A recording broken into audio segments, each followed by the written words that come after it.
정치 한판 시간입니다. 여러분들이 좋아하는 두 분이나 모셨습니다. 전예현 민주연구원 부원장 그리고 김지호 민주당 대변인 함께합니다. 어서 오세요. 안녕하세요. 반갑습니다. 네, 반갑습니다. 정치권 이슈가 참 많네요. 여러분들 오실 줄 알고 또 어제도 많은 일이 있었습니다. 정청래 교섭단체 대표 연설 일단 어제 있었는데 저희가 뭐 얘기하기 전에 어떤 상황이었는지 영상을 먼저 확인하고 오겠습니다. 내란 청사는 정치 보복이 아닙니다. 우리의 시대적 과제이자 시대적 사명입니다. 시대정신입니다. 국민을 사지로 몰아넣은 헌법 파괴 세력을 청산하자는 것입니다. 진정 어린 사과를 하십시오. 내란 세력과 단절하지 못하면 위헌정당 해산 심판의 대상이 될지도 모릅니다.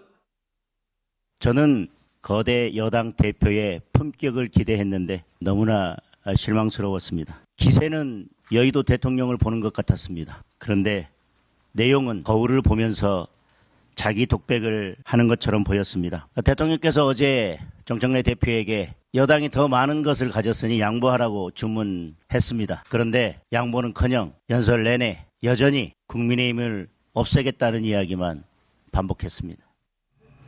일단 대변인님 어제 연설 보통 한 40분, 45분 정도인데 어제 한 55분 정도 하셨다고 하더라고요. 저도 이제 전 조각조각만 봤는데 어떻게 보였습니까? 정청래 대표가 네. 아주 상식적이고 네. 합리적인 이야기를 했다고 생각합니다. 아니 뭐든지 기본이 중요한데 국가 반역에 관한 사항에 관련해서 어떻게 민주당이 뭘 양보할 수 있겠습니까? 그럼 국가 반역 저지른 사람들을 양보합니까? 그럼 제2의 반역, 제3의 반역, 제4의 반역이 나도 다 양보합니까?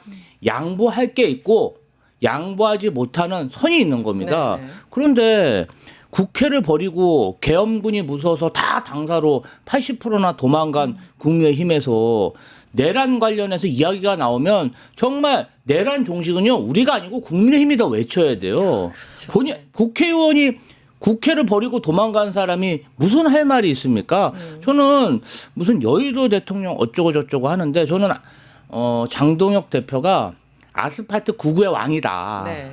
그렇게 보였고요. 네. 이 부분 관련해서 아니 이제 우리 대한민국이 망하면요 정말 우크라이나 러시아 전쟁 보세요. 얼마나 참담합니까? 이스라엘 가자 전쟁 보세요. 얼마나 그 팔레스타인인들이 참담해요. 네, 네. 국가가 있어야 우리가 그런 정말 참담한 일을 안 당할 수 있는데 국가 반역이나 저지르는 정말 이 내란 수계를 다시 어게인하겠다는 게 지금 국민의힘의 일부 세력 아니겠습니까? 네, 네. 저희가 이야기하기 전에 있어야 되는데 뭐 상식적인 얘기에 막 뛰쳐나가고 이런 모습을 보니까 도둑이 아직 뭐 재발절인 게 아닌가 이런 생각이 네. 듭니다. 답답하셨군요. 네. 긴 한숨. 네. 그 정치인들이요 그냥 좋은 게 좋다라는 건 정치가 아닙니다. 해야 될 일을 하는 것이 정치의 역할이고 특히나 내란이라는 엄중한 상황을 겪은 상황에서 제1당의 대표가 그걸 대충 뭉개려고 하면 그거야말로 역사적인 책무를 방기하는 겁니다. 그래서 정청래 대표가 정말 헌법 정신을 되살려야 하는 입법부의 제1당의 대표로서 반드시 해야 되는 것을 언급한 것이고요. 네. 저는 국민들도 이 부분을 바라는 부분이라고 생각을 합니다. 우리가 그 과정이 고통스럽다고 해도 넘어가면 안 된다는 역사적 책무는 우리가 친일파 청산을 하지 못했던 과거를 보더라도 네. 충분히 유추할 수 있지 않습니까? 네. 그리고요. 내란 세력에 대한 청산이 아직 안 됐어요. 내란 수계에 대한 재판도 아직 마무리 안 됐고 이제 시작이죠. 지금 네. 속속 내란 동조 세력이 얼마나 거짓말을 했었는지 이제 드러나고 있는 단계입니다. 이게 지금 몇십 년 전 일이 아니거든요. 해야 될 과제를 고통스럽도록 해야 된다. 이런 정말 조언을 한 것을 국민의힘이 너무 과잉 반응하고 있다는 생각이 듭니다.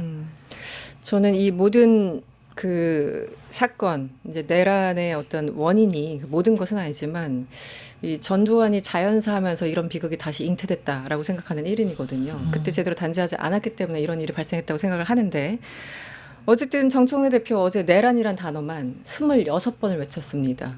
그리고 뭐 당을 해산할 수 있다라면서 이제 이렇게 가리키는 그런 모습들도 보였는데 여기에 대해서 상당히 반발하더라고요. 그래서 어떤 국민들은 그래도 눈앞에서 저건 조금 심한 거 아니야 라고 반응하시는 분들도 있는데 이 부분은 어떻게 보세요?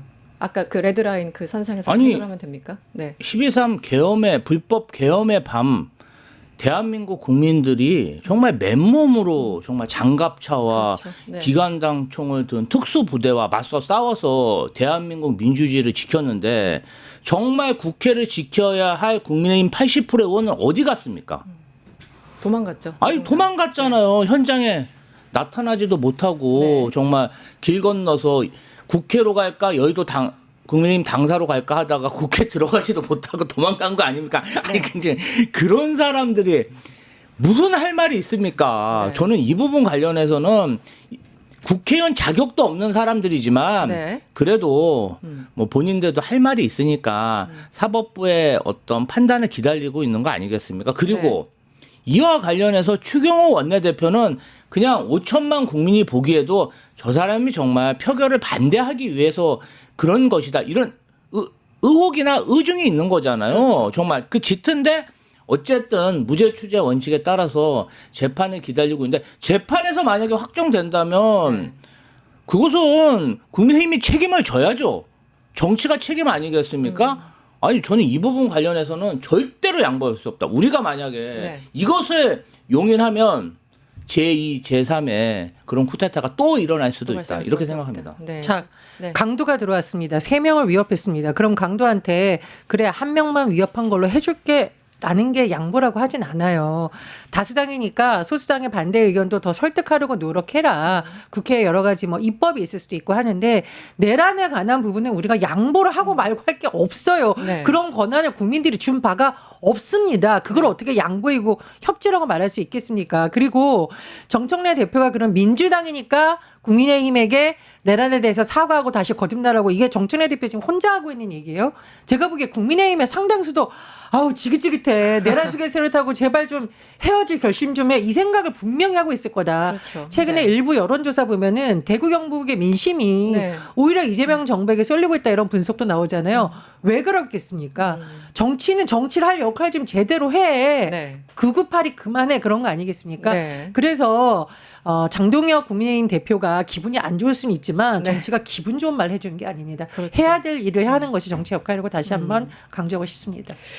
그 이틀 전에 이재명 대통령과 정청래 대표 만나면서 이제 마늘 얘기하고 쑥 얘기하면서 뭔가 이제 분위기가 괜찮게 흘러가겠지라고 본인은 내심 기대를 했던 것 같은데 이제 교섭단체 대표 연설을 보면서 뭔가 좀 당황한 것 같기도 하고요. 그래서인지 장동혁 대표 정 대표를 향해서 여의도 대통령 뭐 이런 말을 했는데 사실 정치인의 말에는 다 의도가 담겨 있잖아요. 이거 이간질입니까? 여의도 대통령은 뭡니까? 해석 좀 해주세요. 이제 뭐 본인이 생각하기에는 여당이 정말 시스템적으로 너무 잘 돌아가고 네.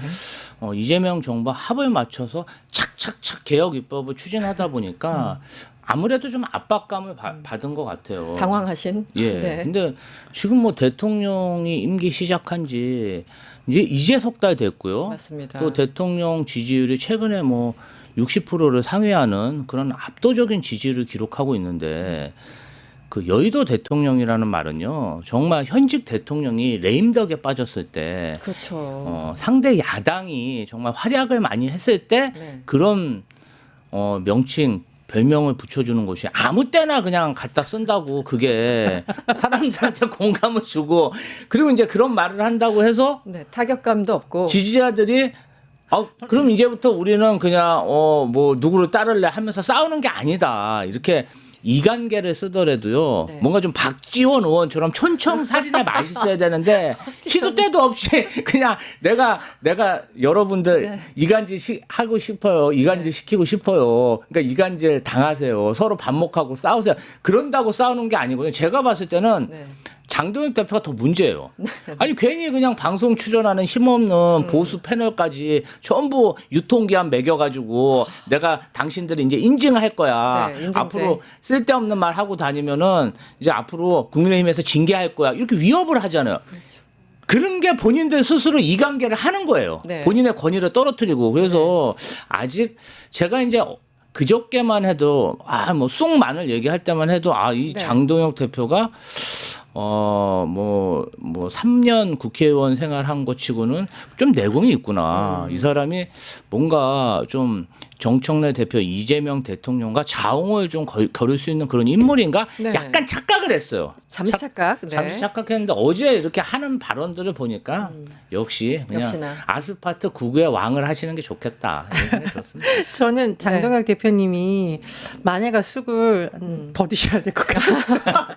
좀 모자랐다. 네, 마늘과 쑥을 더 드시면서 김대중 대통령의 언어를 좀 공부하셨으면 좋겠다는 생각이 듭니다. 김대중 대통령이 상대가 정말 잘못한 부분은 정확하게 짚으면서도 불구하고 품격 있는 언어로 또 이 그렇죠. 통합을 이끄셨던 분이에요. 그러니까 장동혁 대표가 한 당의 대표가 되려면 국민의 공감을 얻어낼 수 있는 지점에서 연설을 딱 해야 되는데 네. 마늘과 쑥을 좀 덜 드신 게 아닌가. 앞으로 좀 더 드시면서 김대중 네. 대통령님의 연설집이라던가 네. 이런 거 좀 읽어보셨으면 좋겠습니다. 네.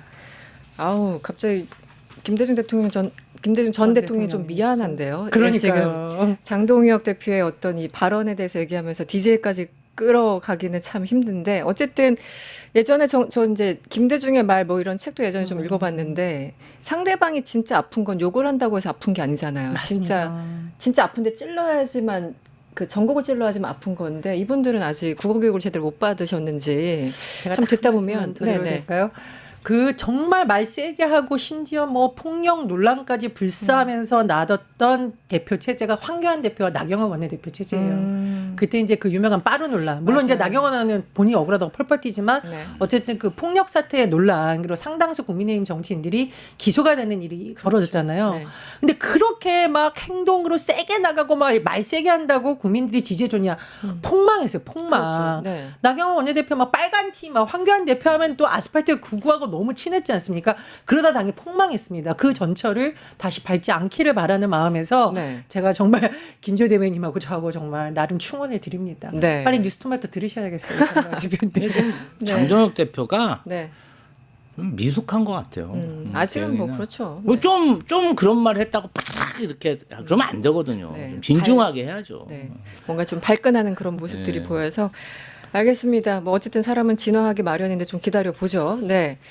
이 얘기를 한번 해볼까요? 지금 직위원 때문에 전 국민이 스트레스를 받고 있지 않습니까? 그러니까 윤석열 플러스 지금 1+1도 아니고 윤석열과 만만치 않게 직위원을 보면서 굉장히 사람들이 스트레스를 받고 있는데 지금 8번째 윤석열 씨는 재판에 불참하고 있고 그래서 그런데 직위원은 제대로 이제 재판을 이끌어가는 것 같지도 않고 답답하다 보니까 이 내란 특별재판부, 뭐 내란 전담 재판부, 뭐 등등 언급이 이제 나오고 있습니다. 전현희 위원장을 중심으로 여기에 대해서 얘기가 많이 나오고 있는데 당내에서 좀 반대하는 목소리가 공개적으로 엊그저께 나왔습니다. 어떻게 보셨습니까, 박희승 의원? 네. 아무래도 민주당 박희승 의원은 법조인, 특히 판사 출신이다 네. 보니까 사법부의 어떤 권한이나 권위가 조금이라도 흔들리는 그러한 제도 개혁에 대해서는 좀 보수적인 의견을 내시는 것 같아요. 아무래도 판사 출신이다 보니까.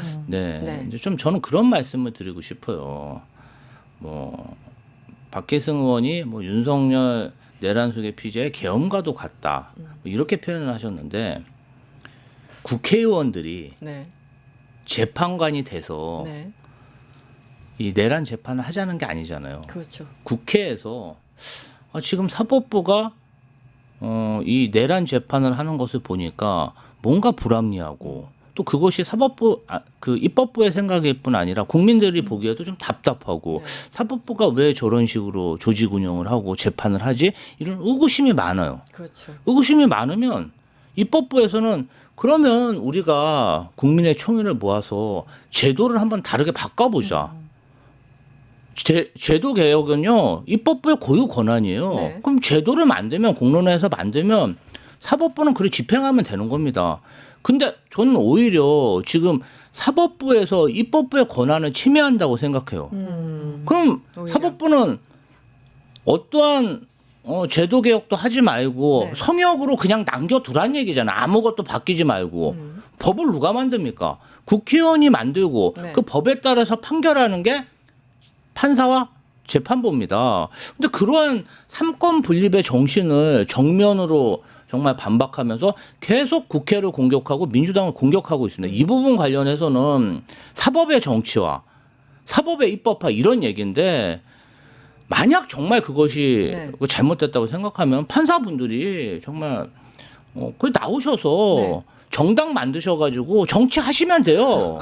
근데 왜 공직자들이 네. 입법부가 하는 제도 개혁에 관련해서 네. 의견은 낼 수 있지만 네. 너무 심하게 집단 행위를 하고 원색적인 비난을 하는 것인지 이치에 맞지도 않잖아요. 네. 그럼 제도 만드는 게 불법이란 얘기잖아요. 위헌이다. 위헌인지 아닌지 아직 판결도 안 난 거잖아요. 그리고 그 안도 정해지지 않았고 무조건 위헌이라는 거예요.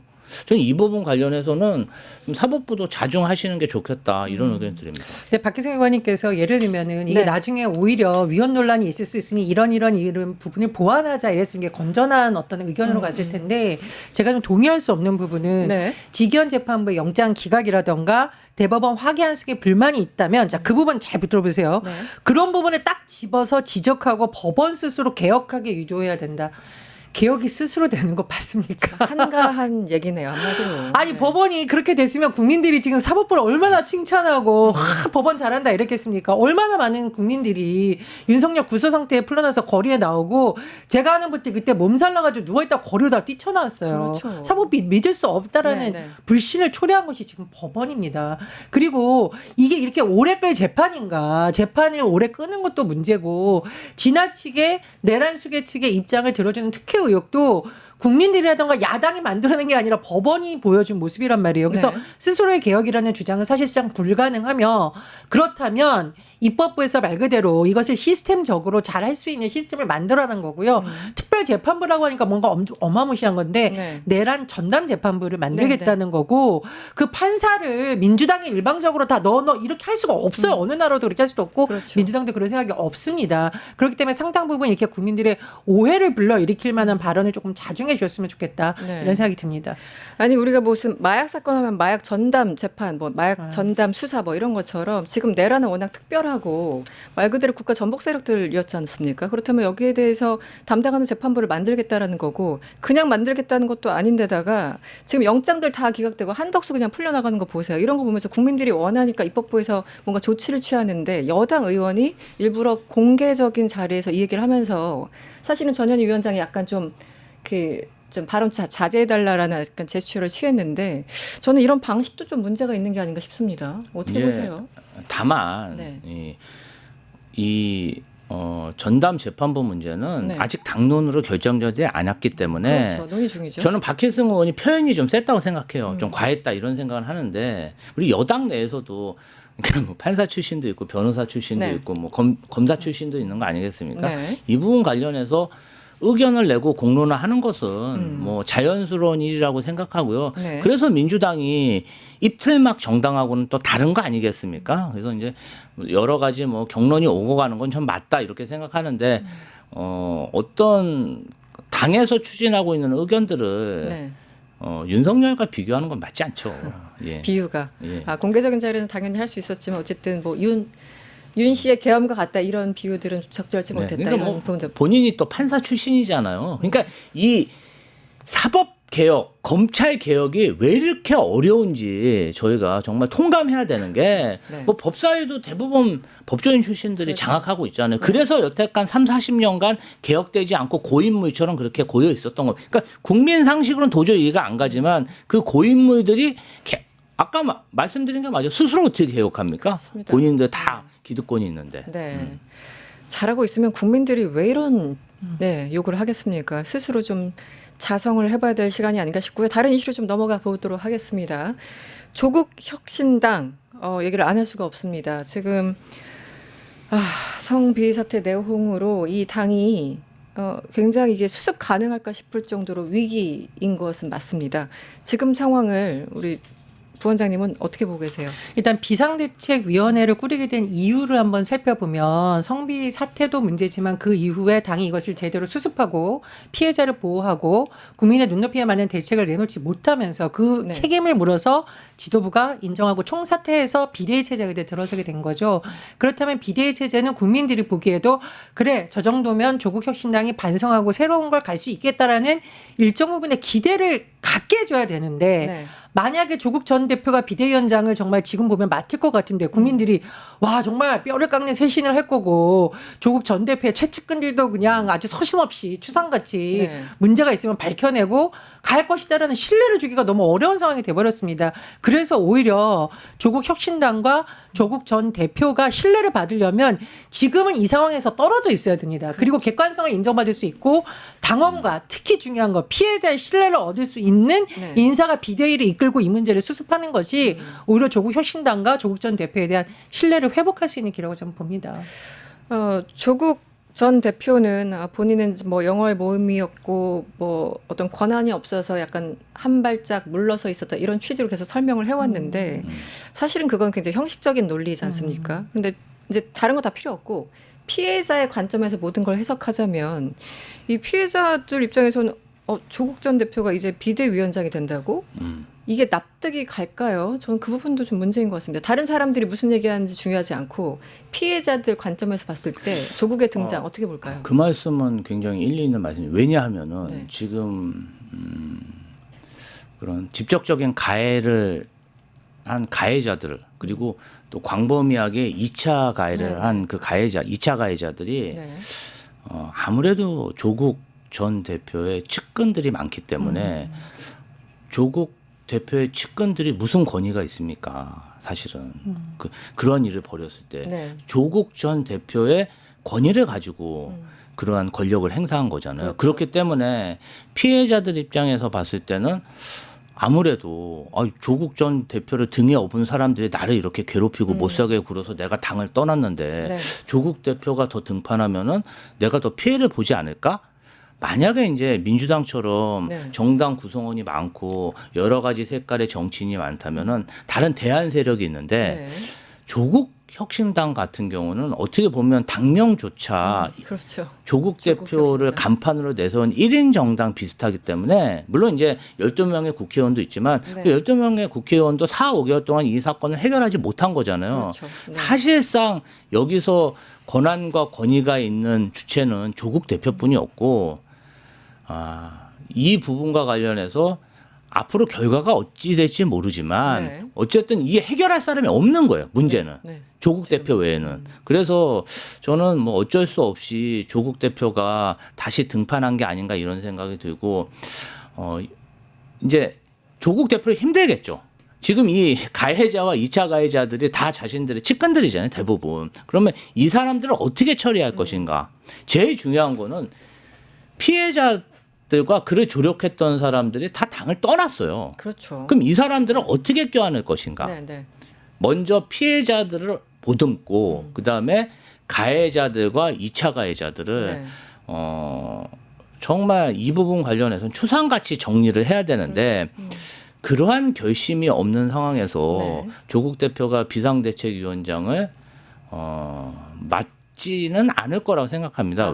왜냐하면은 지금 너무 사건이 엉망진창 커진 상황이잖아요. 네. 초기에 진압을 못하고. 네. 근데 제 생각에는 그래도 네. 조국 혁신당이 지도부 총사퇴도 했고 조국 대표로 체제를 변환시키려 한다는 것은 수습하려고 노력을 하는 것이다. 그래서 저는 좀 지켜보고 있습니다.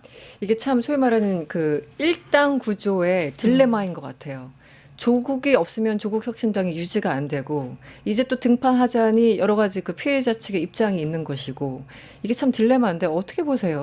조국 전 대표가 감옥에 가 있는 동안 조국 혁신당 당원들이 떠났나요? 아니죠. 그거는 조국이라는 인물에 대한 기대감도 있었지만 조국 혁신당이 추구자 하는 가치에 동감을 했기 때문입니다. 그러니까 사람을 잃는 걸 두려워하다가 이 당이 가고자 하는 길이 뭔지가 헷갈리면 그때부터 지지자들이 헷갈리기 시작을 하거든요. 그래서 저는 조국 전 대표의 영향력을 인정하면서도 네. 지금은 이 사건의 책임으로부터 완전히 자유롭지 못하기 때문에 네. 나부터 오히려 비대위의 처분을 달갑게 받겠다. 네. 그리고 비대위가 나마저도 과감하게 책임을 묻는다면 그랬을 때 당이 지켜지는 겁니다. 그것이 우리가 바라는 조국의 모습이에요. 그걸 잃는다면 저는 휘청휘청 될 거라고 오히려 보기 네. 때문에 때문에 조국 혁신당을 위해서라도 오히려 외부 인사 비대위가 더 좋다라고 봅니다. 자숙해야 된다는 목소리가 분명히 있어 보입니다. 네. 그나저나 조국 전 대표가 푸사를 바꿨습니까 최근에? 프로필 사진을 바꿨다고 하는데요. 그러니까 성비위 논란이 크게 달았던 며칠 전 프로필 사진을 바꿨다고 합니다. 저는 제가 직접 확인하진 않았는데 그러자 지금 이 난리가 났는데 정치적으로 위기인데 어떻게 사진 바꿀 생각을 하느냐 소위 말하는 공감 능력 떨어진다고 김재섭 의원 등등이 주장을 하고 있어요.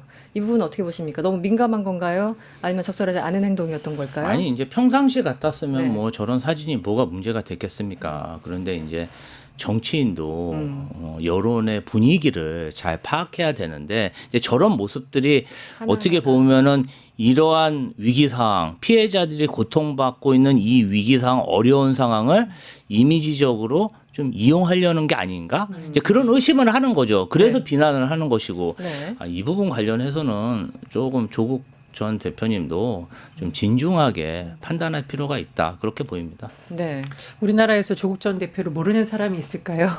그 사람의 행동 하나, 옷차림 하나, 말 하나, 무슨 음식을 먹고 어디에 가는지 하나하나가 다 조국 혁신당의 메시지라고 국민들은 해석을 하는 겁니다. 그래서 말씀하셨듯이 뭐 평소이고 이런 거라면 좀 국민들이 그런가 보다 할 텐데 네. 예민한 시기에는 행동 하나하나를 섬세하게 조심하게 접근할 필요 있다 이런 네. 생각이 들고요.